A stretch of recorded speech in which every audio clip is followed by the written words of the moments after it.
மேஷ ராசி நேயர்களே, உங்கள் ராசிக்கு பஞ்சமஸ்தானமான 5ஆம் வீட்டில் புதன் சுக்கிரன் 6ல் சந்திரன் சஞ்சரிப்பதால் நல்ல வாய்ப்புகள் உங்களுக்கு கிடைக்கும். எதையும் எதிர்கொள்ளக்கூடிய ஒரு பலம் உங்களுக்கு இருக்கும். கொடுத்த வாக்குறுதிகளை எளிதில் காப்பாற்றுவீர்கள். தொழில் வியாபாரத்தில் ஒரு நல்ல நிலையினை நீங்கள் அடையக்கூடிய ஒரு அமைப்பானது இன்றைய நாளில் இருக்கிறது.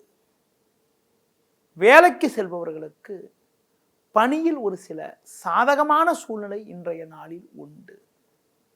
கடந்த கால பிரச்சனையெல்லாம் தற்போது குறைந்து ஒரு சுமூகமான நிலை ஏற்படும். பயணங்கள் மூலமாக கூட ஒரு வளமான பலன்களை அடையக்கூடிய ஒரு வாய்ப்புகள் உண்டு. மேலும் வளமான பலன்களை நீங்கள் அடைவதற்கு பிரித்திங்கா தேவி வழிபாடு மேற்கொள்வது மிகவும் சிறப்பு.